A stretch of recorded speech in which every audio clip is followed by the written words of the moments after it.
Okay, everybody, welcome back. Peaker's Advantage podcast has been relaunched, episode 11 here with DeKay, and we're just gonna get right into this bitch. We got DeKay here, Maui Snake, a new host, Corey, of course, everybody knows Corey, and the reason why we sort of changed this up a little bit is we had to cut down the hosts. We had to cut it down a little bit. It was too hard to get everybody organized, get everybody in together.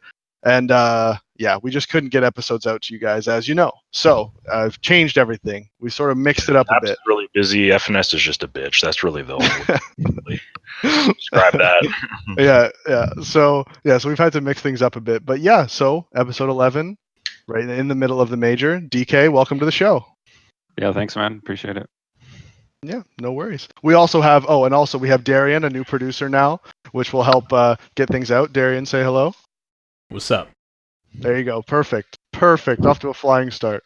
All right. I got a question for DeKay. First off, okay, why the fuck would anyone trust you with information? I don't get it. Like what kind of information? Not. I mean, I understand some stuff doesn't really matter that much, but like some of the more sensitive stuff, like you're gonna cut this player or whatever. Like, do you get that from other people from different teams that just know, or do you get it from the teams? It probably wouldn't be like nice to say like it's directly from people if it was. Well, I'm not telling you to call someone out or anything, like just like on average. I would say on average, no. I'm hearing from a friend of a friend, and then I have to go and take that and ask someone else who would have no idea from the same person and confirm it, I guess. But that part of the job is honestly like I don't actually particularly enjoy it as much. It's more the stuff that I do that doesn't actually get published. That's what I enjoy doing. But I guess it's just like the reputation of people knowing that if like I get some piece of sensitive information, like anything personal, it's never something I would care to do. So maybe it's that, because there is a lot, like if I was just an asshole and like I really wanted to, there's a ton of people I could get like in a ton of trouble just from shit I've seen or, whatever, be it at an event, after party, whatever. But like that's not what I'm interested in. And there's been a lot of firsthand scenarios where people are like, please don't say anything. And like I never have. So maybe that reputation gets around. I don't know. So what was your favorite story that you've done? Like what was your favorite one where you were like, oh man, I can't wait to put this out. Like this is going to just kill it.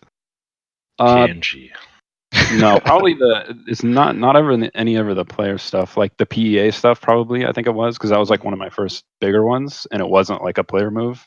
And just when I had heard from more and more people like that, no one had any idea that teams were going to ask their players or force them or whatever to just drop EPL. And then that kind of started the whole player association. That's probably the biggest one. A lot of people forget that. Like I remember Automatic saying, "Oh, we had no idea until this report came out that this was even going to happen." So yeah, I didn't know that was you that put out that report. Just being honest, I had no idea. It was a long time ago. It was like December 2016, I think. Oh yeah, it was. So that was weird because that was when they were kind of shady. Like they tried to include the players, but then they kind of didn't, and just went to the org owners and just kind of kept everything secret. Because I had been a part of a couple of the meetings, but they didn't tell us everything like that was happening. No, and unfortunately, that's when like they had the Jason Katz guy on like the ownership side, who's like the main CGS guy. So surprised that didn't work out very well. Would you mind walking us through like how you find out all the information step by step? Like how did you find out Aleksib is going to be replaced by Sunny? Like where did it start? Well, in this situation, and it's easy to miss if you don't like read the reports like specifically word for word.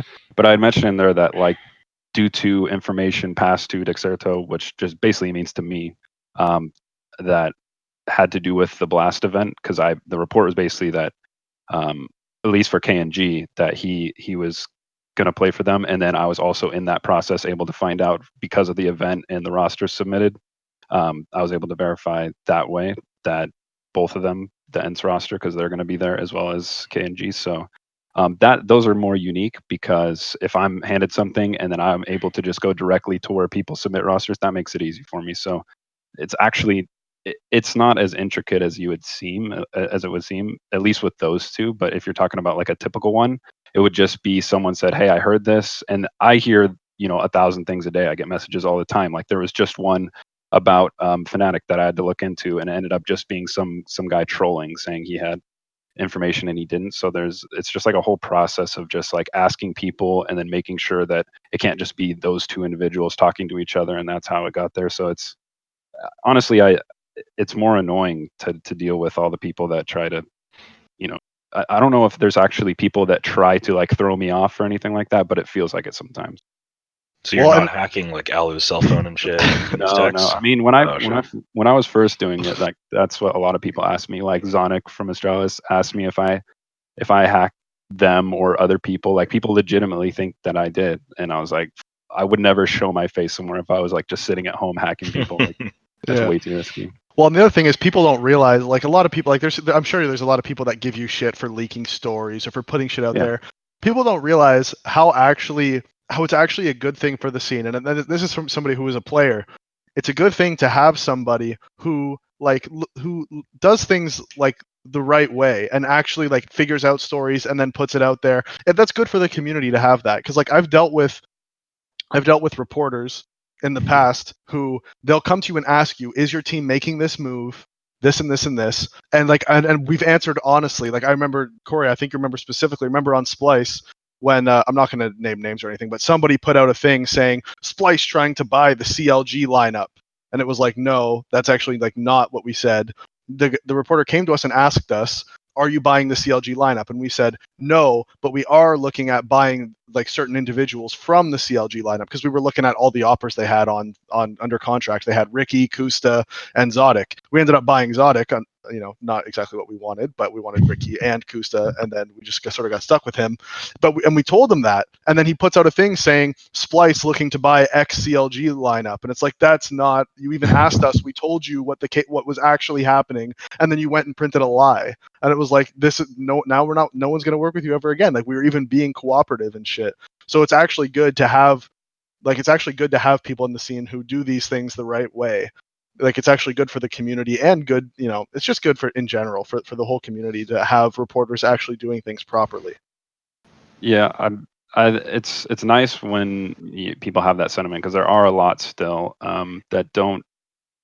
I don't know if it's because like maybe the way reporting is done in other countries outside of North America, it's not quite similar. So sometimes I feel like there's a disconnect there, but I like it and I appreciate it when people understand the value, because there's still a lot of people who don't understand. Like if, say, for Aleksib, if say ENCE was never, they've already said something now that it's true, but say they weren't going to say anything, me putting that out there helps his case for finding someone who's going to buy him. Unfortunately, he signed like a nice new contract like a month ago, so that's going to be hard. But if, say, he hadn't, or even now, maybe he's going to have a better chance because there's more time now that everyone knows pre-major. Maybe he'll have a team quicker and help him out. And there's been cases where, like, say a team is targeting one player, they're trying to get it done, they're trying to make a transfer, and then last minute before a roster lock, it doesn't work. They need a player in 48 hours. Had I not put something out about someone being available, then they have no idea, just because they don't have enough time to go and ask anyone who's available. So it can be extremely valuable, and I understand it's kind of annoying. Like if I was a player and someone put that out, or if I was an owner about my team, like I can understand the annoyance and I totally get it. So I don't take anything personal, but there's still a lot of people who don't understand the value, but that's okay. I don't expect them. I mean, so every sport, everything that has a high popularity is going to have like tabloids and news and people trying to get information. That's just natural. Yep. But I don't think people realize like how much players talk. Like that's what I was about to say. Almost every player, whether every org is going to tell you don't say anything. That's just every org owner is going to tell you that, your manager. And it's very hard for players not to tell their close friends. And then if their close friends are like not other top pros, they use that as kind of like, oh, look what I know, and they tell someone else, and it just kind of gets trickled down along the line until someone can find out or tell someone that shouldn't know, and then bam, it's out. It doesn't usually take that long. That's why the roster leaks that don't come out are usually surprising, because it's usually a shock, because you're like, oh, I would have thought I would have heard about that or had some inkling, but bam, it just like they actually kept it under wraps. Yeah, I remember like weeks in advance before, or sometimes weeks, sometimes days before rosters would get announced, there'd always be somebody like messaging you on Steam like, hey man, have you heard about this? And it's just like, man, like your friend told you that. Why are you telling me now? Like you shouldn't be telling me. I'm not friends with your friend. I don't care who I tell now. I'm gonna tell other people now. I don't care. Like whenever leaks would happen within my team, I would never blame the reporter or get mad at somebody. It was always like, all right, who the fuck talked? Who said I don't know. something? I'm kind of the same way. It's just like if someone tells me something for no reason and I don't particularly friends with them, I don't really care if I tell someone else.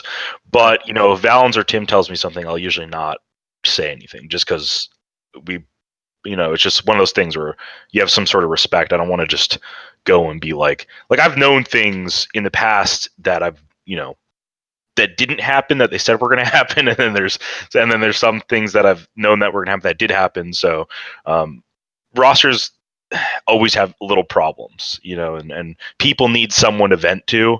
So I'm a pretty decent person if I like you that I'm not going to say anything, but not everyone's like that. Like a lot of people like that prestige of just being able to tell someone like that they know this beforehand. And the other thing is we all know who those players are in the scene too. Like when you're in the pro scene, sure. you know who the guys with the big mouths are. Like there's just certain people you just don't tell shit to because they will tell 20 people in an hour, dude. Yeah, there's people who just love having all the fucking inside info and going around and telling all their other friends. Like, oh, it's just fucking so. Yeah, that shit always pissed me off. But what do you guys think about the actual move of Aleksib for Sunny? Because I actually don't like it that much. Like, I know Sunny's better. Like, he's a great addition to the team, but I'm not a huge fan of cutting their color when their playstyle was really fucking unique. Like it was just. Yeah, Alex, I know you have a ton of thoughts on this. So, like, what do you think about it? Yeah, I would agree. I think their IGLing was not their problem. It was probably more. I think if I had to cut someone, it would have been X7. He kind of felt like he was hurt the most by the AUG nerf. He was definitely just a star performer for them last major because of the AUG, and that's probably why he overperformed even. And yeah, of course, that Sunny is going to be a better fragger than probably either of these two guys, but why would you take away your IGL? We've seen this time and time again that sometimes just like an IGL removal is like the beginning of the downfall for a team. Yeah, the thing I expect from them after this is like if you remember like Fnatic after they kicked Pronax or however he left, you could still tell like a lot of the way they would approach some of their maps was the same, and then over time, that kind of wears off. So I expect maybe at first that they might be a little more punchy, and there'll still be a lot of things that he would do for them or the way that he would call it that they'll kind of look similar, and then over time, I do not expect them to be as good as they were. So you think they just kind of like plug him in? He's more skilled, so they go up a notch. But then as soon as they have to like kind of adapt and progress, they go down because they can't. Yeah, they don't have that guy. Yeah, if it's going to be Alu calling, which is what people told me, like Alu does not seem like the guy to me that's going to come in and be like, all right, guys, everything that we were doing, forget all that. We're going to do all this new stuff. He doesn't seem like that kind of person, and I don't know how he calls or anything, but yeah, it seems like a short-term gain, long-term loss kind of move. Well, and the other thing is you don't know what kind of Sunny you're getting right now. Like he's been out for a long time. You don't know. And at the end of most sports, he wasn't playing very well. So you don't even know if this is even going to be an upgrade, like firepower wise. He could come in and just be performing like he was at the end of most sports. Like you don't know what kind of Sunny you're getting right now. Yeah, that's a good point. We just haven't seen him in action for a while. So, I mean, some players come back with a nice resurgence here and there, but like, I mean, not playing officials for however many months now it's not always the most promising thing. Maybe he's been owning an FPL. I haven't been keeping track of EU FPL stats or anything. He has a lot of hours, but I don't know about how he looks as far as form. Yeah, you don't know how those hours are being used either. Yeah, exactly. He's going into an all-Finnish lineup, so maybe he'll be more motivated, like he's friends with them. So it could work out, but he could have dropped off a bit. I don't know. He's always been a weird player to me because he's really skilled, but he's really aggressive. So it's like, if his skill declines, he's going to not be as good. Like I know that sounds obvious, but like just the way he plays is skill reliant. So he's not the guy that's going to play smarter and like use his grenade utility super well. He's a fragger. So like, yeah, a drop of skill will hurt him more than someone like, Glaive or something, like it's not.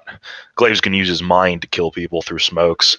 however the fuck he does that. But No, I am interested to see like how well they do though, because I was surprised how much they like this first game at the major. We are recording this on Wednesday at 3:30 p.m. Eastern time, so looks like G2's about to Navi do this. But Wow. but yeah, they I'm just interested like because they dominated their first game at this major so far, and I didn't expect them to like with all this shit coming out, I didn't expect them to do well, but they got a 16-5 in their first game, so.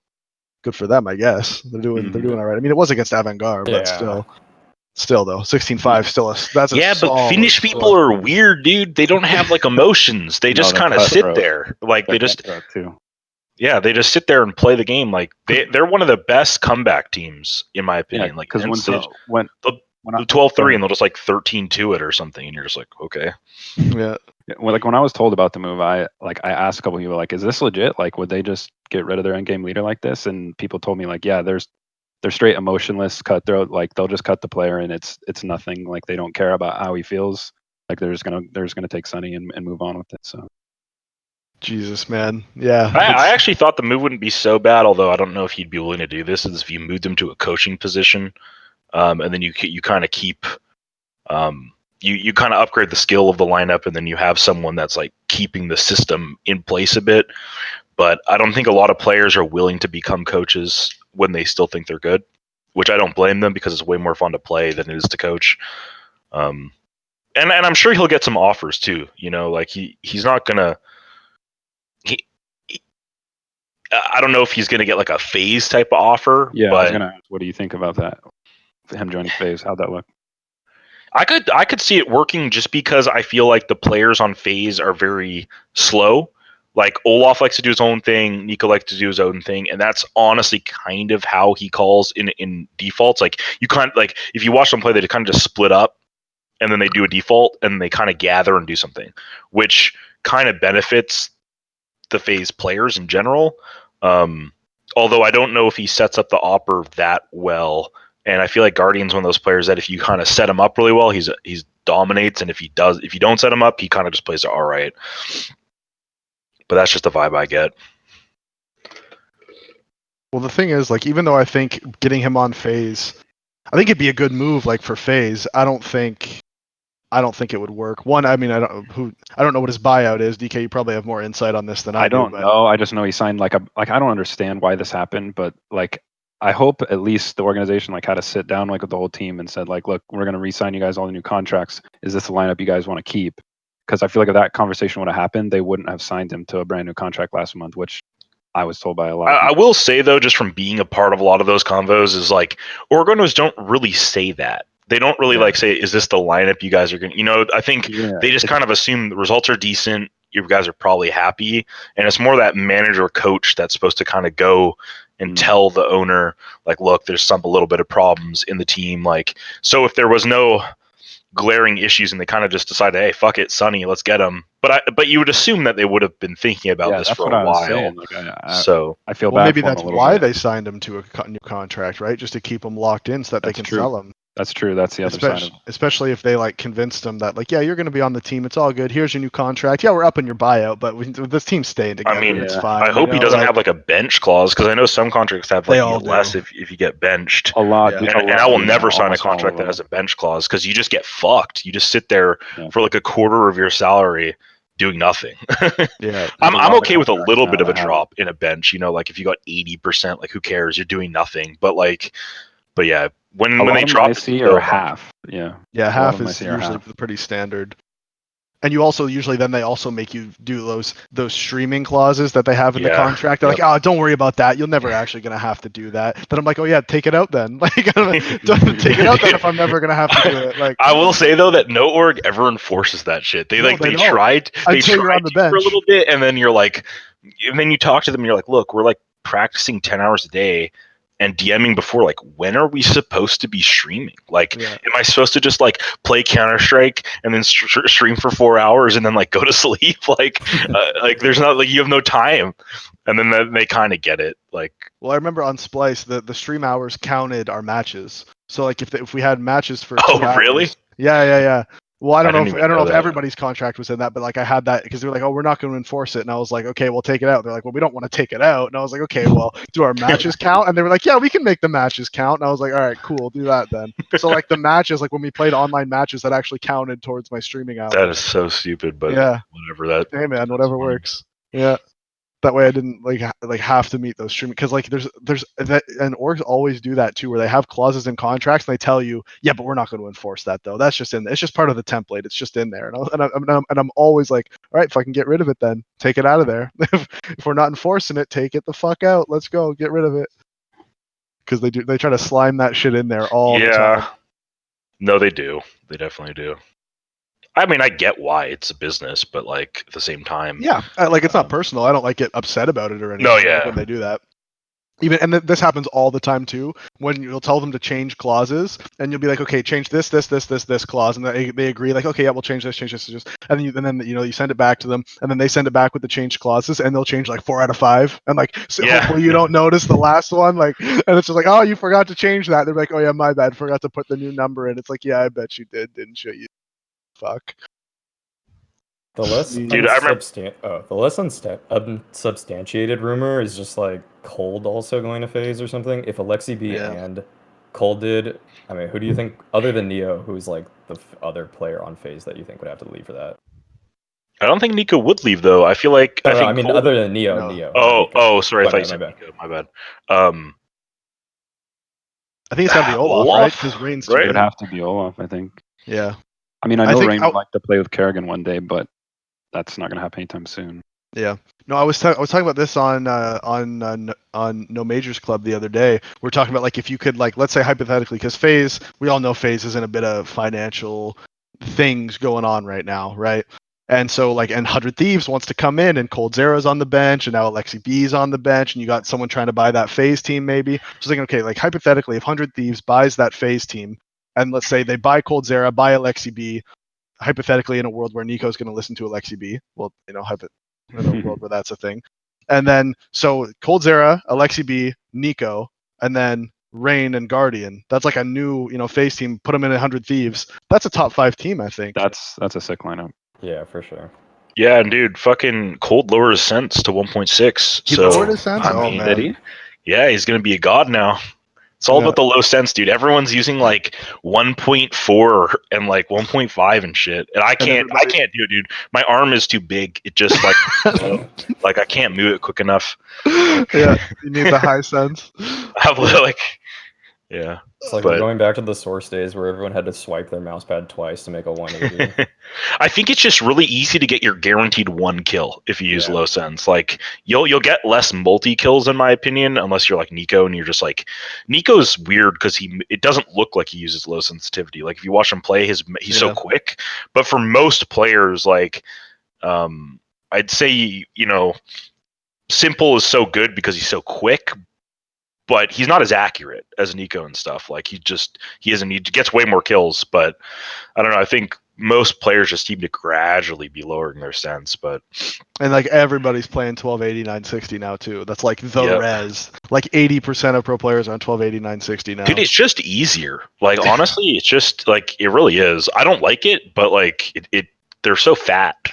Like if someone walks in your crosshair, it's like almost like you're at it's like it's impressive if you miss. Like you really fuck up. If they wide swing you, it is harder than black bars. Like if they run around the corner like full speed, it's a little bit harder, but I don't know. Well, I've never played black bars in CS:GO. I've always played native, and what happened was when I first started playing CS:GO, I was on an open team with a couple other players, and then Shroud. Shroud was on my open team, and he told me this game is meant to be played on native. Play the game on native. And I was new to CS:GO, so I was like, all right, man, fuck. I guess this game's meant to be played on native because in 1.6 I played 8x6, right? So it was like Shroud also told me that Coke was good for him because he had been drinking it for so long that his body was used to it. So you can't always trust everything. No, but I'm just saying. So like I always played on native, and I just like have never changed. Like I've just always been on native. So yeah, that's just the res I've always. I mean, Rops uses native. Maybe that's why I had to retire at 23. Dude, there is a good player on literally every res. Like Guardian's on 800, like Kenny S is on like 1024. You have a billion players and simple on 128960. What's the weird one Elias uses? 1680 that times 16 1050 stretched. Yeah. Yeah. I actually like it a lot. It's really clear, and it's a little bit. It doesn't feel as fast as people running. I'm just not good on it. I don't know. It just maybe you just need to give it more time. But Alicia's fucking insane though. So True. I don't know. Stanislaw, I don't know if he's still on this res. I haven't asked him in a while, but there was a 16 by 10 res. It might have been that one actually. Is that res Elias uses 16 by 10? Yeah. Yeah, Pretty I think it close, might have been but that one. He told me to try that one for a while, and I tried it for a couple days, and I just went back to native because I can't switch. Yeah, off native now. there's a couple players that use 16 by 10. I think Cagerby or whatever his name is uses that 1280 800 stretched or something. Huh. But I don't know. You can't keep track of everyone. Although No, I it's try. true. No, you really do. You really do. I remember forever playing with Corey. It's like, Corey, what res, mouse, and sense is this guy on? And Corey's like, oh, he's on 1289.60. You know, the thing is that 2.1 cents. Like he knows everything. the thing is I don't copy like everyone's settings. Like I've tried Nico and like I think everyone's tried Nico and like Simple's sense or something at some point because you just watch Simple play and you're like, fuck this, I'm gonna try this because this doesn't make any sense. And then you realize it's for him. But I just find it interesting. I don't know why. I've always been like that though since 1.6. It's just like some sort of thing is wrong with my brain probably. Yeah, it's true. Like Corey would roll in and he'd be like, yo, this guy just changed his mouse. I'm like, Corey, how do you know that? He's like, I was watching the stream. I could see his hand. He was using this mouse. I was like, Jesus. I don't know, man. Did they pan over? I can see. Yeah. It's just. Yeah. I even tried using the FK1 Plus just because of Simple and the ZA13 and his sense, and it was just like so unwieldy. I couldn't understand how that's like how a human. You don't have the power, dude. No, I don't have like the most fine-tuned wrist of all time. Dude, and he shakes when he shoots too. Like he does that shaky. Oh thing yeah, that shaky thing. Every time he hits a shot, it's like this whole screen reverberates. Dude, I feel like when he whips with the AWP, he flicks his hand so fast, but he's like good at stopping that the game like doesn't know what's happening, and it just like gives him the kill. It's just like, it's like, oh, you deserve it, man. Yeah, he's beating the game. He flicks and shoots and shakes real quick, and the game's like, oh fuck, okay, he did it. He got it, man. Fuck, it was in the vicinity. Yeah. Other people have complained about bad reg. Simple that just has like the best reg also. Dude, he's so good. The no scopes he hits from medium range, I'm just like, how is this shaking what makes them hit? Like I don't get it. Like it's crazy the shit he pulls off. It really is. Also, side note, ZywOo is just a fucking god though, isn't he? Like dude, it's incredible. Okay, you guys all watch him. Tell me your opinions, right? Okay, so if you watch Simple play, he's doing like crazy shit, like running around corners and like flicking people. Not that ZywOo doesn't hit nice shots, but a lot of ZywOo, he's 30 and 11, and you're just like, how he just didn't miss any kills. It feels like it doesn't seem as impressive, but it's like more impressive. Like no, weird. I remember earlier on the game that they were playing again when they won the one today. I'm just checking right now because I can't remember because I'm just dumb. Oh yeah, North. They beat North on Inferno. And I remember he missed a shot one round at Library, and they came through the arch smoke, and he fucking missed a shot, and then he died, and I was like, oh my god, he missed. He doesn't miss those. Yeah, like the guy came through a smoke, he was lined up, shot, and missed. And I was like, oh my fucking god, clip that, put it on Reddit. ZywOo has missed a shot. It is incredible. He usually doesn't miss the easy ones, like when someone just kind of rounds a corner. That was legitimately the first time I've seen him miss a shot like that. It seems like it's just really solid fundamentals, just like everything that you should be doing, he's doing. Yeah. He didn't used to play like that though. When he was in MDL on like that AAA French team or whatever, he was doing some dumb stuff. Like he'll be like on cash white box and holding like mid main and boost at the same time, putting his crosser in the middle of both spots, just seeing if he can hit the shot. That shit's even better, dude. It was dumb. Yeah. No, I'll give Corey credit. Even back when ZywOo was like 14, Corey was like, yo, we should try to pick this guy up. Like this guy's gonna be insane. Like way back when Corey would just look at the stats and he'd be like, this kid is nuts. This is what people don't get though. They'll be like, oh, he's only owning MDL. And it's like, okay, if it's in like a 1 month span, sure. It just could be like a good month. He's crushing some noobs. When someone is like for 6 months going like 40 and 10 versus everyone they play, he's better. He is better than them fundamentally. He might not be like a well-rounded player yet, but the skill is there. You just have to mold it. And the people in MDL aren't bad. Like I would say, I don't know if Davey would agree, but a lot of MDL players have equal aim to some of the people in like Pro League is just they're really stupid. Like they're really, really, really, really dumb. Like they'll go on nuke and they will go on top of yellow or whatever, Twinkie, whatever you call it, and they will for 15 rounds in a row that the players play will be go up there, wide peek, jump on mini, and rush outside every round. But he's got good aim, but he's just has no plays and he doesn't like use teamwork. So it's like people don't get that when you are crushing MDL, you probably have pretty good aim because you're out aiming all the other people that are just trying to out aim you. So, yeah, I don't know. In North America, that's definitely the case. I think in Europe they do like it's almost. Yeah, I haven't watched a ton of MDL in Europe.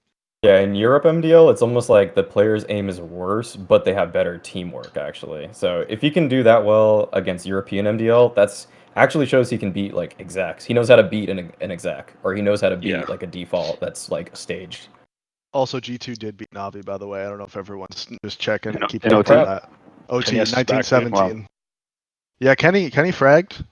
Kenny's Navi, been doing better. Navi always starts so slow, though, man.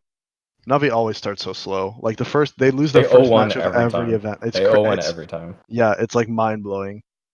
And Electronic, ever since he's got married, he's been, slowly just going down. Does he have a kid? Bit. Yeah, I think he does, yeah. Yeah, he does. Dude, how old is he? 20 years old. He's married and has a kid. He's super young. God, this guy's a maniac. Dude, I'm just looking at the stats for ENCE versus Avangar, and Jaime has 16 deaths, dude. Unreal. Adren is less than him. You think he's pissed? Yeah. This started a team-wide fight after the game. James slapping Adren in the face. Like, you do not have less deaths than me. I love it. I love that James is so good at saving that anytime someone saves an op or anything, it's just like, here come James. James playing. It's just like the whole chat. We were playing like the MSI qualifier, and Ye one time was like, or like Drone was saving one time, and Ye in all chat just types James or something, and it's like, dude, this is a live match, like, and you're typing James does. Yeah. Drone had an op. He was saving an op. He picked it up. No, Drone's not allowed to op. Oh, he found it. He found it. No, DK, even when he found it, play CS a lot? No, not really. No. Have you ever played? Like, did you play Counter-Strike at the start and then like? Never competitively. Like, so when I first played is when Source came out. So like, I live like 40 minutes from Valve HQ. So like, everyone played Source here when it came out. Seattle. Yeah. So I just played Source when it came out because it was like everyone thought it was going to be the big thing, and obviously. Wait, pause. So you could go down to the Valve headquarters right now and get an answer on the DMCA for everybody. Go report, DK. I've thought about it. I've honestly thought about it. But they're not there, dude. It'll just be the Dota workers. So yeah, I was real young when that came out, and I played it. Obviously, that's my first taste. And then like maybe I played it like solidly, but never tried to play like professionally. Yeah, but you played kind of for fun, like Pugs and like MM and stuff. Okay. Played that, and then when CSGO came out, like I tried it when it first came out, and I didn't like it, but I always kind of just paid attention, and then that's when I was already in school.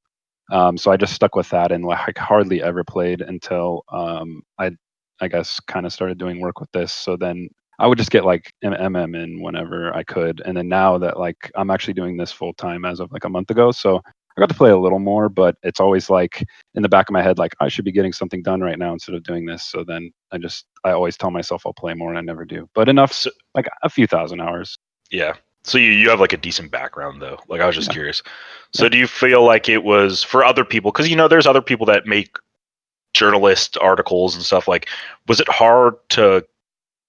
Did you feel like it was really hard to make a name for yourself, or did you think you got kind of lucky? Or because like in esports, I always think there's a little bit of luck for everyone. Like unless you're simple skill level, like knowing the right people, being on the right team at the right time. I feel like everyone feels a little bit lucky in how things worked out. But how do you think that worked out for you? Yeah, for me, I agree with what you said. Like for me, I always think like you have to do the work to be in the right position to eventually get lucky. I think luck kind of determines, as long as you're doing the right thing, it determines how soon someone finds your work, Yeah. In my case, I would say I'm extremely lucky because I made a video of someone who basically I put a comment on Reddit saying it was the CSGO news guy. I don't know if you know who it is. He still does content, but I said like everything in this guy's video is wrong. Someone should make a video saying everything he's saying is wrong because it's really stupid. And someone replied to the comment, said, "You should do it." And I was like, well, okay, I actually will. And then it blew up on Reddit. And then Mo like sat there for like an hour on his stream playing my video and like agreeing with every point, was like, go sub to him, go sub. So like, I guess I have him to thank a bit. And if that hadn't have happened, I think it would have been much more now difficult. you don't even know what you just you just No. opened for yourself. Now Mo's I think I have like a long time ago. I made DK. Yeah. I made him. DK even He said it. probably- I fucking made DK. If you ask him, he probably would say that. But yeah, that Yeah, was no. more lucky than probably I would have ever gotten otherwise. I think it would have been a lot longer and harder. But it's just, I think if you have a genuine passion for it and you actually enjoy doing it and don't expect anything in return, then eventually it's going to come. Someone's going to put you on. Like Thorn and other people are like super good about looking for people who are really, no one knows who they are, and as long as they're doing the work, he'll retweet them or post something on Reddit about them. So I think Thorin's always good for that kind of stuff. Like, yeah, people think Thorin's a dick, and he is, but he also can be nice. yeah, he's extremely nice. He can be. Yeah, I probably wouldn't be talking here if it weren't for Thorin. Also, There you go. He definitely put me on. Yeah. But I come on, Alex. I like you. You'd be on here either way. Yeah, but when I applied to be the analyst of Space Station, you thought the Thorin tidbit was like probably one of the more No, it important was things, Chad. right? I told you, Chad was what Odorous, got you yeah, there. Chad was a good part too, yeah. Yeah, because he was just like, yeah, you'll pick up my boy Maui Snake, dog. And Maui Snake's he's a fucking killer, bro. He's gonna be fucking great for this job, dude. He can come in, he can coach us, he can do all this shit. It'll be fucking great. So yeah, no, it was really mostly Chad, honestly. Big ups to Chad then. Yeah. It did help though. It did help.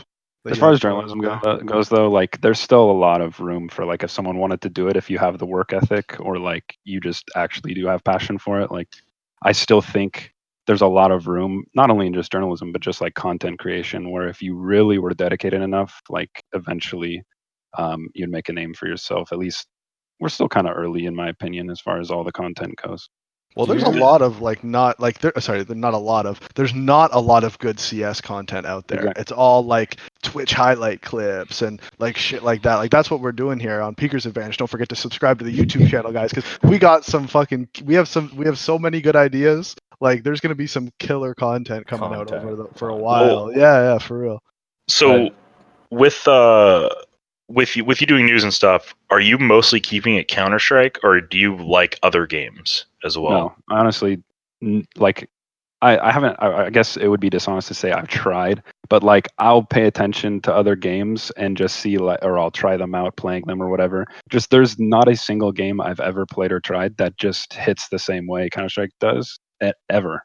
Like I would never want to be disingenuous, because like I have gotten offers like if I work with, I don't think it happened with Dexerto, but in the past, like people ask me if I want to publish my work somewhere. They say, "Oh, would you be interested in doing like stuff for League of Legends or all this other stuff?" And it's just not in me to put out content or write about anything or do anything with a game I don't enjoy. And it just nothing, like it's not even like it's close. It's not close at all. Like nothing. I don't know why. Something about Counter-Strike is just that much better to me. Like nothing else is enjoyable, I think. No, fair enough. I mean, for me personally, since I've been playing Counter-Strike for so long, like it's when I watch the game, it's more of like I'm watching it for my own like personal gain type thing, like watching strats and stuff. So I don't watch it as like, oh, this is like a fun game. I get more fun from watching maybe like Dota, like the international and stuff like that, because I'm not that good at that game. So it's like it's like, oh my, like that guy's so fucking good. So I think like. But I do agree with you. I can't watch certain esport games. Like I could watch Dota and like report on Dota probably because I've played it and watched it for so long, but I couldn't for like Overwatch is such a mess. Although I do like playing the game, like it's just I like playing it because I can just like run around shooting at people. It's not because the game is like really like a great game, but yeah, efficient playing Overwatch is such a slog. It's just like I don't know, there's like a 3-tank meta and you're just sitting on the point or something and you're just healing constantly. I don't know how anyone watches the game, dude. It's so like, slow. It's so much more boring. But I don't know if you follow the NBA, DK, but do you get comparisons all the time to like Woj Narowski?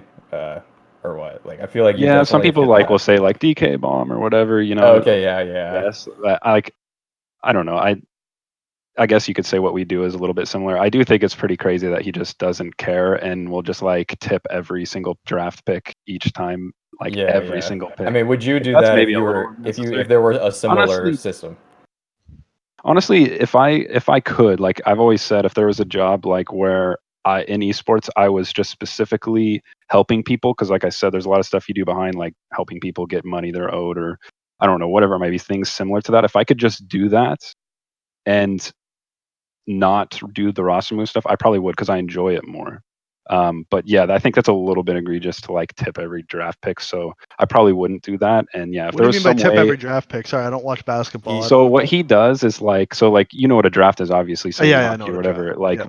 basically he'll sit on Twitter and like 2 minutes before every draft pick is announced, he'll just tweet what it is. And he'll What a tweet day. every single pick of the entire draft, just because he's so well connected that I don't know. And like, so like with roster moves, it's just like, I don't particularly enjoy them because it's not difficult work. Like it's not hard. Anyone in my position could, if they had the network, just hear something from one person, verify it somewhere else, and then put it together and publish it. It's not difficult.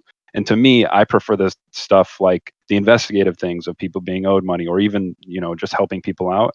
So to me, it's just not rewarding in that sense. So I would, if I could, not do it. And I hope maybe one day I can get to that point. But again, it's still valuable. Someone should be doing it. It's just I don't enjoy it nearly as much as some might.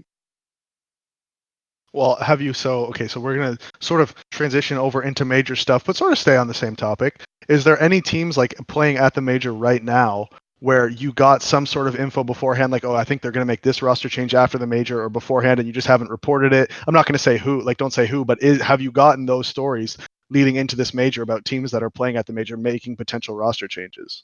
Oh yeah, absolutely. I Yeah. mean, you guys know just from even your time playing, like there's a lot of dead teams that just show up to majors, whether it be because the timing's bad or just something has so bad has happened to where like it's unavoidable. But yeah, all the time. And there's also just the amount of stories that just don't get published, whether it's because like it's a person that like is the only person that knows, and if I were even to report it anonymously, that person's going to get burned, like that someone's going to find out and they're going to get in trouble. I will 100% hold off, because that's like, I care more about them than me just getting, whatever, how many clicks it is for a website or something. I don't know. But yeah, there's absolutely multiple teams that like are most likely making a move. And I've been told that, yeah, that haven't been published. Absolutely.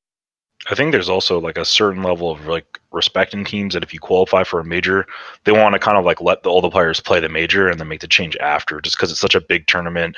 There's sticker money. It gets really grimy if you cut someone. It almost feels like you're stealing a bunch of money from them, depending on how the contracts are set up. Like, yeah, you could give him the sticker money anyways and not give the new player it, and the new player will probably agree to it anyways because he doesn't really earn it, if you know what I mean. Like, but I always feel like there's a little bit of a, you just want to play it out and then do it after, just because it's pretty unfair if you qualify Yeah, and you like just a good replace example actually, since they're out now, like Greyhound is like Urcast was already not going to stick with them before, and that's something that I just sat on mainly because of who had told me. But it's still something that like there are times where yeah, I like, it would be unfair for me to be like, oh, they're gonna go play an event soon, so I'm not gonna say anything because I don't want to mess with like the psyche of the team.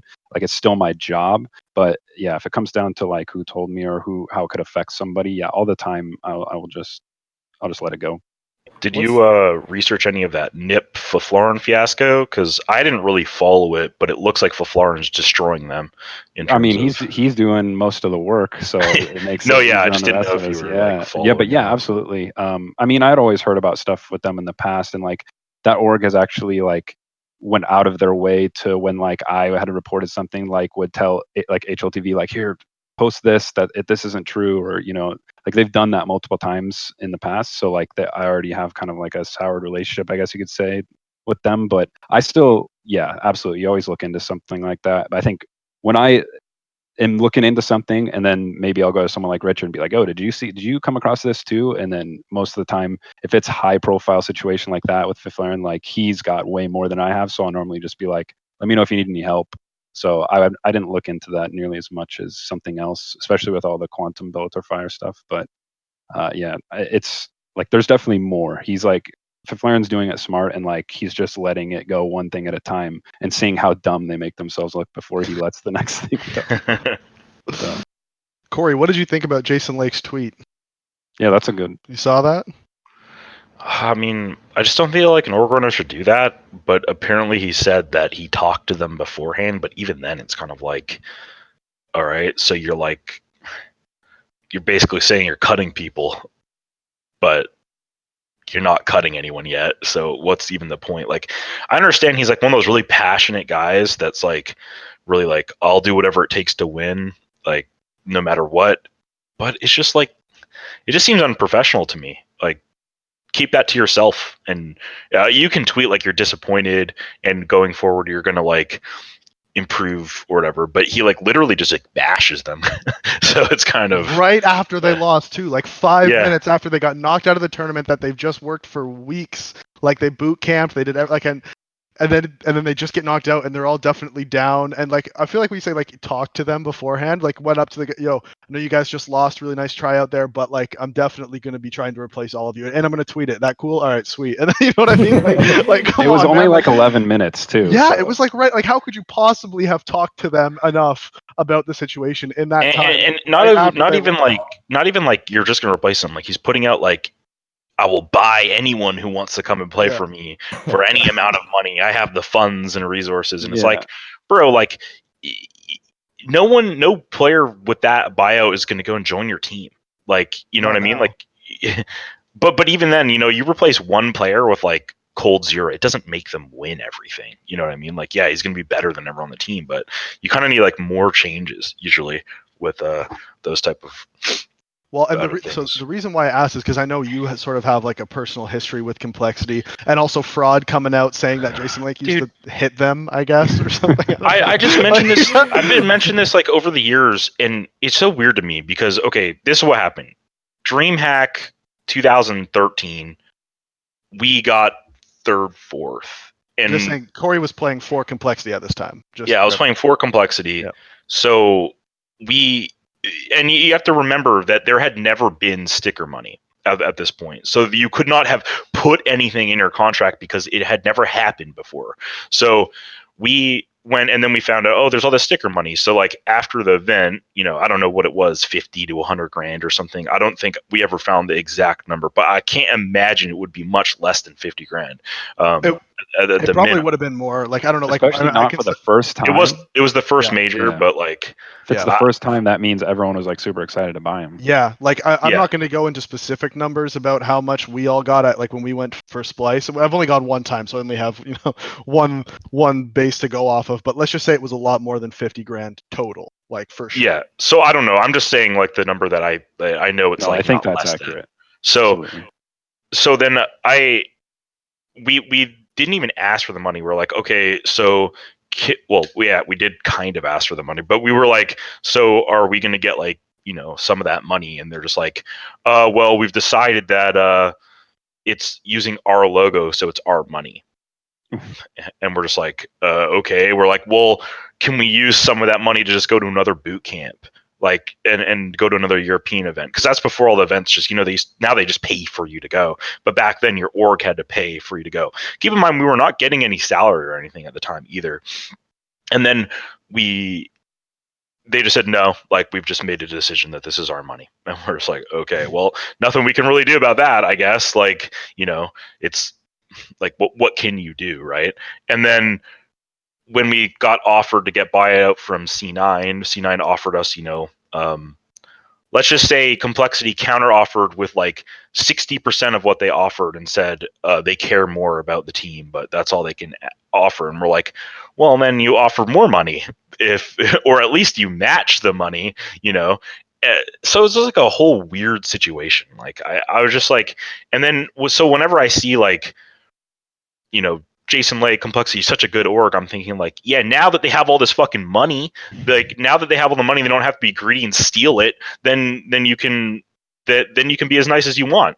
But when it really came to show your true colors, you took it. So like that's the true you. The true you is the person that took the money when you didn't have a lot. So that's all. That's my opinion on it. But I don't like hate them or anything. I just get annoyed when there's like this public persona of like Jason Lake being this great guy when there's a ton of dirt on him and he stole money from me. So it's like, I don't know. And we never even asked for all the money. We would have been happy just going for another boot camp and going to another European event, which is more than fair, I think. Oh yeah. I like the sense of urgency of the tweet. Like, I think some teams or organizations that lack the sense of really trying to get their teams into a place where they're actually going to win or they're going to be where they say they want to be. But yeah, as far as the timing goes, like the only way it could have maybe been understandable, which still I think the sentiment was a little too far. But if maybe he told them like prior to the event, like, look, if you guys go out in the challenger stage, like there's no guarantee you're on this team anymore. And even then, it's still a little. It's like, also kind of a shitty thing to say, anyways. Yeah, going exactly. Into an event. That's another by problem. the way, because Yeah, they all already itself. know that in the back of their minds, right? Like, you don't need to before. I'm and again, not saying he said this. Don't know if he said this, but if that was what was said beforehand going into the event, that's not going to help your team's performance. Yeah, that's another problem in and of itself. If that was said too. So yeah, it's just. I respect the sense of urgency and stuff, but yeah, it's just the timing and the way in which he said it. I don't think people realize how fragile some CS players are, because for one, you gaming at a high level kind of breeds slightly insecure people in general, I think, because those are the people that are not playing sports, they're not hanging out with people every day, they're just playing games all day. That's how you get really good. And I'm not talking shit about anything, because that was literally me. I literally just played Counter-Strike all day every day. I didn't go out and go to parties or anything. I just played Counter-Strike. So when that happens, and then you're not really that strong-willed of a person, and your org owner is telling you better perform, or you guys are getting cut, that can mentally just make you play so much worse, because you don't want to make any mistakes. Because what people start thinking of is, okay, if I just do my job and I don't do anything stupid, then I'll be okay. But that oftentimes can backfire and make you play worse, because either it's not your natural play style, or you don't take the risk that you should to get the kills, because that's Counter-Strike. You can't always just play passive. You need to do times at certain times. You have to be playing the odds. Yeah, you have to play the odds. You have to take the calculated risks here or there, more so on some maps than others. But when you get in people's heads and you start doing that, they just play so much worse. And I think it's okay to be look, you guys got to be DMing more. You gotta be putting in hours. We're holding you all accountable. I think accountability is different than saying look, you guys are you're gonna get cut if you suck at this event, because no one should get cut for sucking at one event or even two events. Unless you're literally awful, going 0.2 FPR or something ridiculously bad. Unless it's very clear that you're just not a good player. Yeah.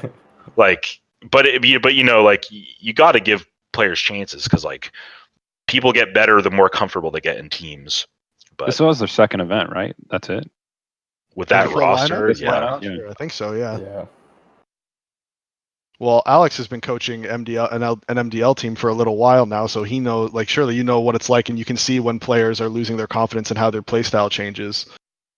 Oh yeah, for sure. I mean, just if a player gets neutered on a play they like to make or something like that, they need to be told they need to play smarter or better. It's just they're not going to play as well. And you can see sometimes players that were once kind of rising stars become these passive players or something, and their entire play style changes because they ran into the wrong team here or there where they weren't a focal point or something, and then they just change entirely. And just it's I don't think that's going to end well for them. I don't think Complexity is going to be moving on from here, and there's more of a fear, and some people thrive better under fear, but a lot of players don't, especially with what Corey said about just the way Counter-Strike's played. You shouldn't always play in fear.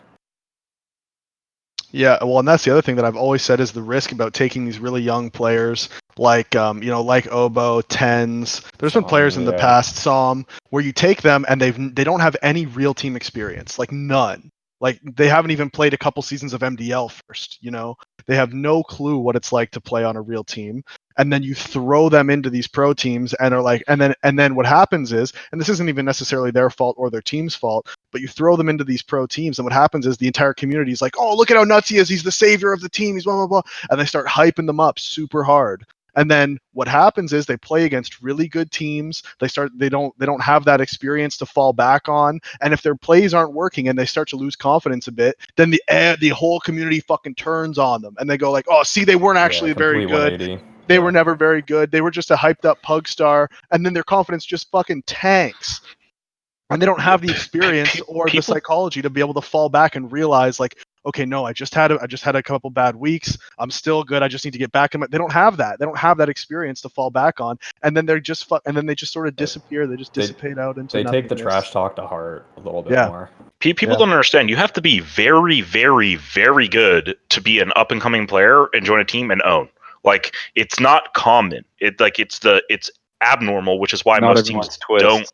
Yeah, exactly. And even even Twist. He grinded through MDL, then he joined like a low tier pro team, then a mid tier one, Misfits, and then he went to Liquid. Like, he climbed his way up the system, getting experience all the way. He just started when he was really young. ZywOo was a more modern example because he was on like that AAA trash. That team that was in like MDL relegation or something like that every time. But still, multiple seasons of MDL experience. Yeah. Like that, even that is really important. I think the big jump for a lot of players is when they have to play their first big event LAN. Yeah. I think if they can show up at that event and do at least solid, that's going to be a nice promising future for them. But if they just tank at that, oh man, it's just... Well, it's just like if you look at like an example of someone like Automatic, right? Like when Automatic first made like Pro League, he was like a good player. Like, you wouldn't see him and think like, oh, he's stupid, he's just running around getting kills. But he wasn't like as good as he is now, right? But the thing about Tim is he's really good work ethic. You know, he's always realizing his mistakes. He's always watching demos, finding new smokes and flashes, and building upon everything, taking criticism and not being emo about it, and not getting disheartened about shit talk and stuff. Not that he doesn't get upset. I think most people, like most players, are going to have that match where they feel like they let their team down or something. But he gradually improved, and then he turned out to be like the best player in NA for quite a while. And I feel like one of the reasons he's not as good now is just mostly because his team, like that roster, like musical chairs they were doing wasn't really like, it just kind of fucked him over. You can't do well if you're just losing all the time.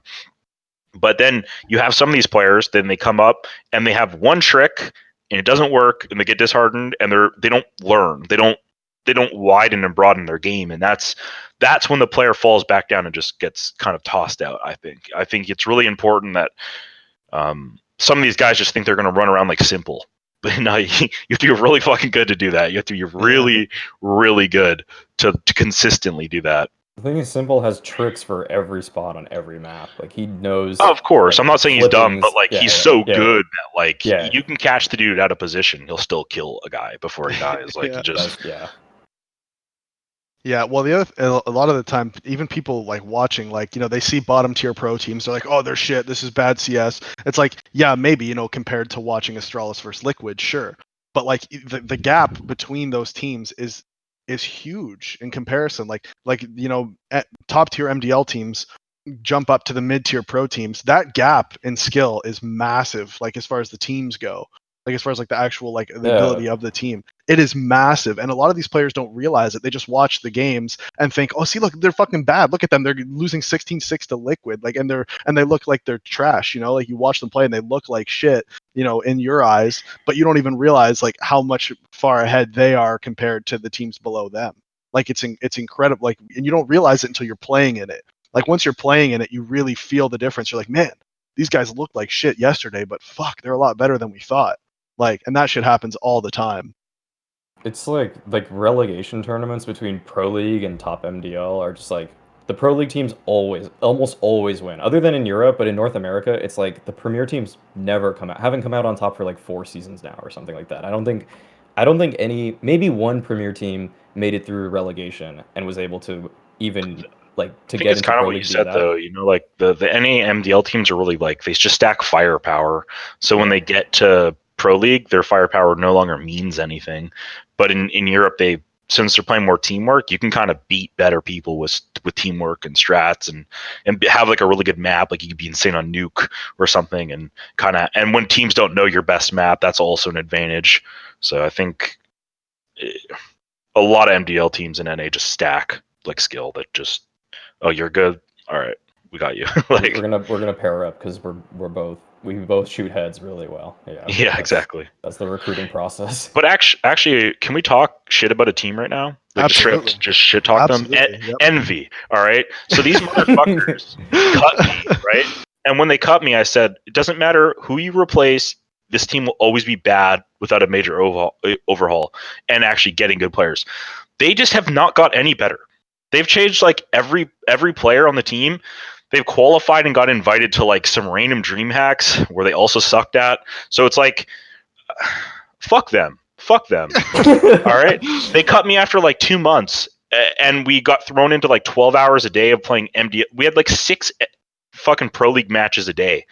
And they didn't listen to a word I said when I called strats. They second guessed everything. Nifty's some fucking god tier know it all. JDM fucking can't not have an op in his hand. And they just like literally, if you do not call a strat where JDM can go and get an op pick, he gets mad, and you can't do it. I've heard the same. So I've heard that from almost every team he's played for. That's like a thing that that's what he gets upset about. If he doesn't get to go for a pick every round he has an op, then he's like questioning the strat the whole time. You gotta call the strat in the last 30 seconds of the round. Push for the whole like. Yeah, and then my favorite thing was like Nifty. He did this thing to me. So we were playing scrims, and I'd be like, "All right, let's force buy," and he'd be like, "Do you really think that's a good idea?" And like he would always say stuff like that. So then I started saying like, "Do you guys want to force buy here?" And then because like we have all these oppers, and then we're playing a match, and I said, "Do you guys want to force buy?" And he goes, "Well, you're the caller," and I just wanted to strangle the dude. Like I was like, I'm just so glad they got nowhere. I'm just like so happy, and that's no hate to the org. It's mostly just the players. Like the org was fine. Like, I think it's clear he has talent, Nifty. I'm not trying to like call him out or anything. I think it's clear he has talent, but the whole like now he's expected to main op again, and I don't know if he's going to call because who knows who they add. But like the back and forth thing, it just to me screams like I don't know if it's lack of confidence or he's just really unsure with like how he would like to approach the game. But eventually, like you can't just continuously repeat that same process of bouncing back and forth again. I think you're going to have to completely make huge change, like you said, that you told them. If they just keep going back and forth with this, I don't see how they expect anything to change. And I don't know if that's his own personal issue that he can't find what he's most comfortable with or what. But yeah, they got to change more than just a player. I gotta make 2 points about Envy, and they are completely contradictory. But the first is that I think their recruitment process for players is like kind of funky. Like I feel like they are picking from like a weird grab bag of North America talent. Well, no one will join them, right? So it's like yeah, that's the problem, I think. Yeah. And the second though is that if they're picking up anyone, can they just get floppy? Like this guy needs to be on a pro team already. Like also I don't want to play him in the upcoming MDL season, so can like this guy I don't know. Like that's just what would you say like if they pick up like Steel North American? Steel, like, I think Steel would be really good too because I think because I mean they will though. I don't think they do because they have major dreams like But I mean, if they don't pick up a player like that, to me, I feel like there's no way they're making a major. Right. Well, yeah, I was kind of talking to Josh a little bit about this the other day, and he was telling me that like no, like he's like he was kind of memeing, and he was like. I asked him like before, like if over the next coming weeks he wants to come on the show, and he was like, "Do you think it's going to make all these orgs in North America realize that playing better at 99% of the events except for the majors is going to be worth it for them just to pick me up?" And I was like, "Sure, man, yeah, I think so." And he was like, "I don't believe you," and I was like, "All right, well, whatever." Like it's true, like it's true though. Like picking up Josh, like look what happened to Ghost. Like Ghost was actually a good team. Yeah, they couldn't go to majors, but they were a good team. But like from like 7-15 in ESL Pro League to making the playoffs of it. That's what I mean. Like, it's really hard to qualify for majors too. It's not like some like easy task. That's what I'm like, saying. Even for good teams, like, how many teams have not qualified or like got close to be not qualifying that have like stacked rosters? So it's like, you go and you play in like a bunch of dream hacks. You go to some ESL events, dude. That's a lot of like high quality tournaments with good teams. Yeah, it's viewing hours for your sponsors, all of that. There's a lot of positives to it, even if you can't. And you can tell them like, yeah, we'll pick you up, but because we can't go to majors with you, like you're gonna have to stream when you're on the team. And I bet he'd agree to that shit. I bet he'd agree to that shit. Yeah, he already does it. That's what I mean. Like, fuck it, man. With the logo, though. Somebody pick up Josh. Pick him up, dude. Yeah, you can make the team better. You can also like have a ringer. I know it sucks to do that, to play like the minor qualifiers. Have a 6-man roster. Like, have that sixth guy in there all the time with practice. It's never fun doing it, but you always have the option if you really want. Also, like we all know that their coaching staff at Envy, Zach, Taylor, me and Corey both know them pretty well. You know that they're trying to get Aleksib. Like they want him. Like right now, Well, like they're yeah, talking they about it. should. They're like, They yo, should. we need to throw Yeah. the book at this. Like, let's try and get this guy. He's gonna say no, but you know Yeah. they're trying. Well, that's the Yeah. thing is like when you're on a team like Envy, you don't have any like bargaining power because like Yeah. you're not like Besides unless you money. like. But even then, you know, like you're Yeah. gonna make less money making more salary and not winning anything, right? Than you would just joining a team for slightly less that actually qualifies for things and can win a tournament. So, But that's like, the other thing though, and you know how this works with players. You need like one big name signing. And as soon as you get one big name Oh, yeah. signing, all of a sudden other players are like, okay, I'm down. You know, yeah, like because you you want to just play with have to get Nico, that you want to first play guy. with like Yeah, you that's just have true. to get that first guy. Once you get that first guy to agree to it, then other players are like, oh shit, they're serious. or just have like a decent season. You know what I mean? Like just make pro league or like the like land finals or almost make it. You know, like get like be fifth or sixth. You know what I mean? Like you got to give players something they think they can work with. You know. Yeah, and then if you're close to something, then they might think, oh well, if I'm on the team instead of like their bottom fragger, like we could easily do well, you know. But they think they can be the difference maker. No, but you it has just to need be a couple close. players. Yeah, you need a couple players to pop off. Like they need Android to pop off and actually start playing to his potential. You know, they need like a couple of those guys to just like Nifty to pop off some Android. And once you get like a couple guys that are playing really well, and then you can convince like one other big name guy, like, yo, look at the potential we got here. We need you. Like we need you to come in and make this team really good. And then you get that guy, and then all of a sudden everyone realizes, oh shit, they're serious now. Like this is real. And especially if you throw a ton of money at that first guy, he'll go and tell his buddies like, yo, wait till, like they're paying me a fuck ton over here, guys. Like you'll like this shit. And then other people be like, all right, like you'll have to pay a ton of money to get these players. But like I think Envy has the money anyways, like based on the pickups they've made so far. Too. Maybe they don't, but like they might. I don't know. Just to go back to the Aleksib point, like Envy before when they picked up Kerrigan for that stand-in period or whatever, Yeah. Drone told me that was just like the most productive month of his life or whatever. Just like they went over so much stuff and they were one BO3 for making the major with Kerrigan on the team. Like they just needed to be Furia, and then they even played that third place thing and they needed to, I forgot who they lost to like Windstrike, which was pretty bad. Yeah. But I mean, they were so close. Like Aleksib, he could be a difference maker too. Yeah. Well, I think like the thing is that when you have these teams, right? And this was my issue was with them is they didn't respect what I said, you know. But you know that everyone respects Kerrigan. Like you're not going to be like you're not thinking in the back of your head like what's this guy talking about? You're just like oh, okay, like this is good. Like even if it's not good, you know, like they just like no, it's true. I remember even before that minor that they played with Kerrigan, me and Corey were talking, we were watching, we were doing stuff, and he was telling me, he's like, I told them I wanted to play like this, this, this, and this. Let's see if they do that now that Kerrigan's here. Let's see if they do it. And then it goes into the game and they're playing exactly how Corey told me he wanted them to play beforehand. Dude, and he's like, see, they just listened to Kerrigan and look what happened. Like if they just listened to me, everything would have been fine. People don't understand that for one I sucked. I'm not trying to say that like I was some like I wasn't doing badly because I was. Individually it was my worst like time, but they gave me like a month and a half, you know, so it's like I don't know, I felt like it was too short of a time. If they want to cut me after 3 months or something, fair enough, whatever, but like I was more mad because they cut me so fast. But regardless of that, I would go over strats or setups and they would just tell me if they're wrong, and they would be literally copied from Astralis. Like literally, you have to say that. You have to say I that. did. I would. Well, I would always say it after because I don't like. I want to see if they're disagreeing with me because it's me or the strat. And we had this one thing on Dust 2 where it was like Astralis Fast Cat, where you had like the Opera just holds mid, and the two people run up dark spot. You throw a smoke like off the wall that lands on the left of Cat, so the Opera can't see you, and you throw a flash and you just run through the smoke, and two guys just swing. And you can only do it with like decent spawns for the riflers. Like you can't do it if everyone spawns towards B, but we would do that. And then for one, we never died taking Cat. Like if the dude's there, he just dies instantly because he's not really expecting two dudes to run full speed up Cat that quickly, especially since the mid guy can't really see anything because of the smoke, although he can kind of tell that you're going fast if he sees people running up. Anyways, so we would like take Cat, and then I remember I was calling this strat, and I wasn't calling it like every round or anything, I was just calling it sometimes.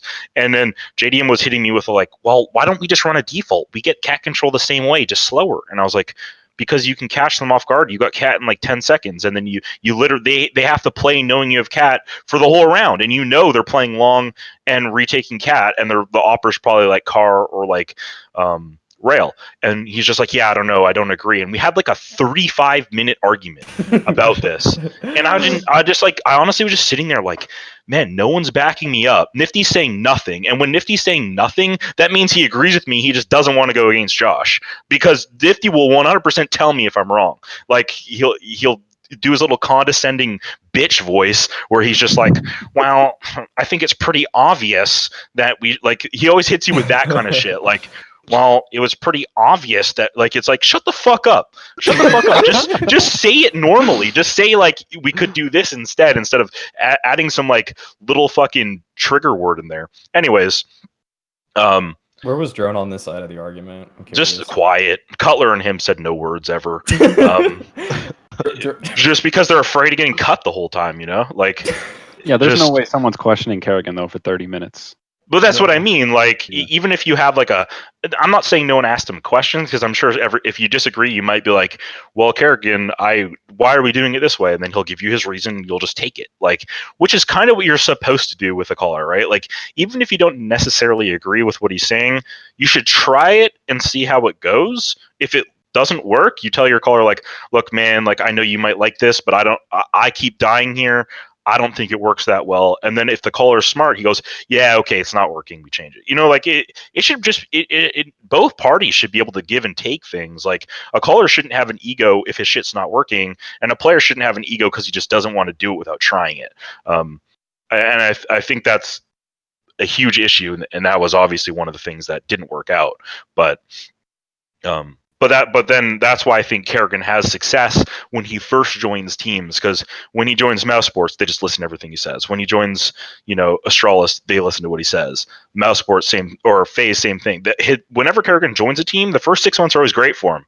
And then I think it's when they start kind of losing and doing a little bit worse, people start questioning more.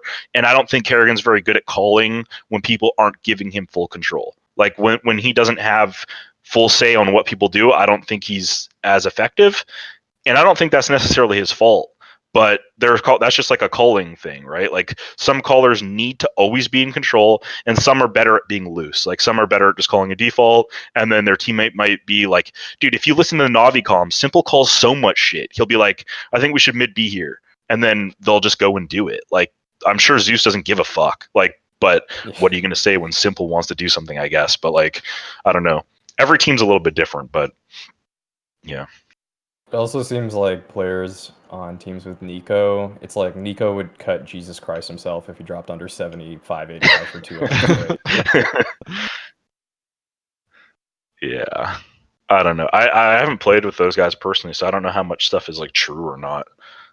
Yeah, that's the thing. Like, once you sort of get that rep, like, he's kind of already got this rep now. So, like, even if most of the shit's not true, it's kind of hard to, like, shake it now. Like, if you're, you know what I mean? Because it's always because he'll cut an IGL or something, and then, like, he'll take up calling. So he's always willing to, like, be like, yo, fuck this, I'm calling now. Like, I don't need this bot on my team anymore. Kind of. That's how it feels from. That's what it seems like. Yeah. Yeah. Yeah. That's pretty 100%. much how it is, honestly. Yeah, you got some inside stuff there. It's just, I mean, for the most part, I mean, people obviously meme a bit and stuff, but I mean, he does. I mean, it'd be dishonest to say he doesn't have an ego, but I mean, a player like that almost has to have one. Yeah, so he just has, like, ridiculous self-belief, and he's kind of like how Shocks, he said before, like, sometimes I wish I just had 5 me on the team because it would just make things easier. But yeah, classic. It's just how he is. Yeah, I feel like there's, like, players like Guardian that have an ego, but they don't, like, show their ego that much. Like, you can tell that when Guardian talks, he thinks he's better, but he's not, like, I don't feel like he's as, like, toxic as some other guys. They're losing, he'll just sit there kind of, like, playing. He's not going to blame people. He buys into the system more, yeah. Yeah, and I think that's probably the best way to have an ego. But like you said, if you have Nico or Simple and you're so good, I think they just get frustrated. Like, they get frustrated when they're not winning and things aren't going their way, because they probably feel like, man, I'm so fucking good. Like, I get 3 kills all the time, and then we just lose anyways. And they get, like, they have to blame someone, and they're not going to blame themselves. So no. Yeah, it's really hard for players that are that good to, like, shake that mentality of, like, fuck, man, like, why can't you guys just be better? Like, when you're that good, it's really hard to shake that mentality Well, Because that's you what have- like Elige has kind of done a good job of. Like he used Yeah. to be more like emo. I don't know because I never played with him, and I don't think he was really known for being toxic versus others. But I heard he was more like he would go emo himself. Like if he was doing bad, he would stop talking. He would stop trying as hard if he's like 4-10.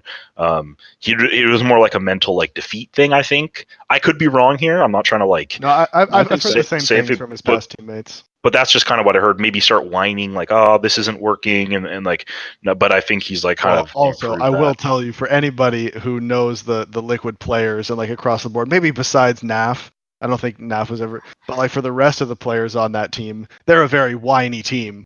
For all of those players as individuals, like they're very much players where like if something bad happens, to be like, what the fuck? Like, why did he fucking do that? Like, why did he fucking peek me like that, man? That's shit. And all of them are like that. So now that they're all together, I think it fits perfectly because nobody's gonna get tilted about another guy whining because they're all doing it together and it's like a unifying thing, you know? Yeah, Naf's such a unique guy in itself. Normally, someone would be tilted at all that, but he's just like a one of a kind dude.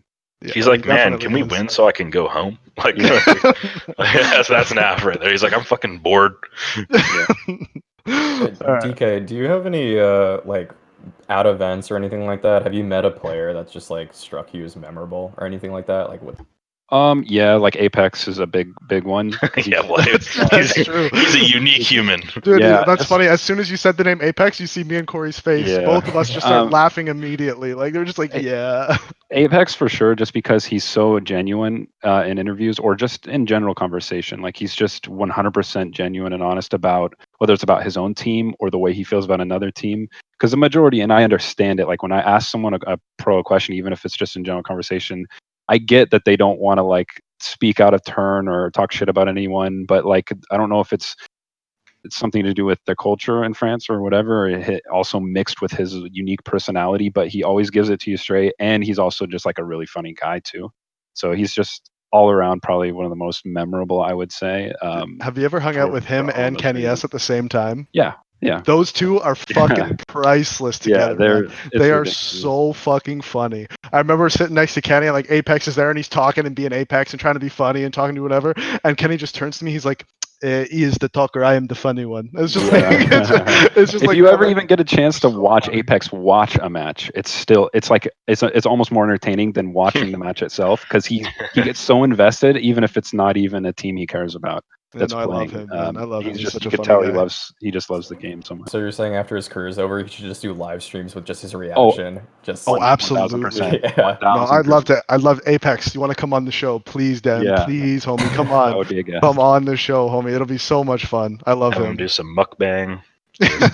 Just reacts to everything. Yeah. All right. Well, I think that's all the time we have for. I know Corey's got to get to an eye appointment soon. Alex has Wait, practice. we got soon. one more thing to talk about. All right, go for it. Go for it. Yep. All right. Vanilla WoW, okay. So right after this major, okay, a lot of players are going to start playing this, and it's going to kill some teams. Like, I can tell you Cutler started playing it like when it came out, and in practice the next day he played the best he's played since he joined the team. Like literally like 1v3 clutches, top frag maybe every game, and he said, I guess it's just WoW. I think it's just WoW or something like that. We're like, what did you do today? And it's like I played WoW. I didn't even DM that much last night. Yeah, I'm gonna have to do my my research. I'm gonna have to do my research on like what team of 5 are either like banned from playing it or like don't just naturally play it, and then that's gonna be the team that you can like say are gonna be good. because you just know the teams that like don't like WoW are just going to do so much better than the teams that are just like, oh shit, practice is over. I'm jumping in, and they just play 12 hours. I'd seen Elige tweet about it. It's like, no.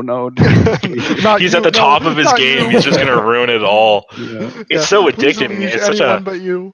and people that haven't played classic or vanilla, whatever you call it, just so you know, it is more of a grind than any other WoW because everything you do is based on your gear, and you can't. Well, you mostly get it from PvE raiding. Like you get most of your gear from actual raids. So like even if you care about PvP only, you still have to raid and do dungeons to like actually get your gear, and it's very time consuming. It's not like you can just log on for like an hour every day and play the game. No, you have to be fucking like grinding that shit. if you want to be good. If you just want to play for fun, then whatever. There's like more reward for being social too. Like you gotta. Do they take out like those like instant raid, just like looking for raid kind of things or whatever with classic? I don't know. I don't know how much they've made it exactly vanilla and how much they've like imported from the current game, but I know that like I think the cross realm stuff doesn't exist and stuff, so it's more like realm based. Yeah, you gotta meet people in your like world or whatever. Yeah, if you're certain classes, you need people to like you and like want you to be like the warrior in their guild to get good gear, because you'll never get the pieces you need if you're just like solo, don't know anyone, and just casually play. Like you'll never get them. One more quick question. Yep. For Corey, how much is your grocery bill? A lot. It's like maybe like 100. Like how much you spend per month? It depends on if I'm like dieting or bulking. Yeah,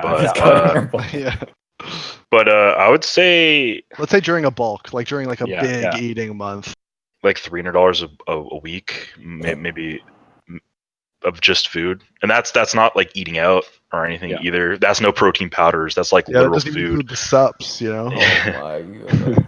Well, it's just meat, dude. Like, and it's Canada too. Like, it would probably be 200-ish if I lived in the US, to be fair. Like 200, 250, just because our dollar doesn't go as far and our food is just more expensive in general, especially if you don't want shitty quality food. Because like, I don't know about you guys, but those frozen bags of chicken are not the same. They don't hit. They ain't hitting. They're not the same meat, dude. There's something wrong with them. But yeah, it's definitely a lot.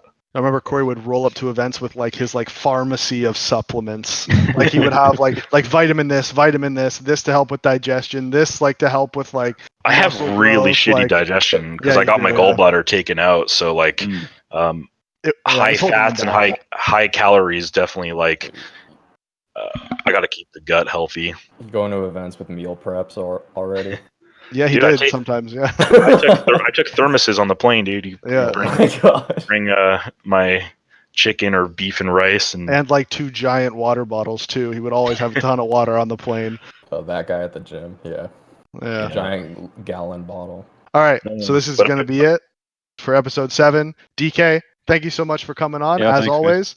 Guys, don't forget to go follow DK, follow everybody in here. Thanks to Darian, producer, for doing all this stuff. He's the one who did all the recording, all the stuff you're seeing in the background right now in the VOD. He's the one who did all that. So huge ups to him. Make sure you go follow him on Twitter. It'll be down in the description. And thanks for watching the relaunch of the show. It'll be every week from now on. Saturdays, every week, it'll be coming on. So again, DK, thank you for coming on. Thanks everybody for watching. Don't forget to subscribe, and we'll see you for the next episode.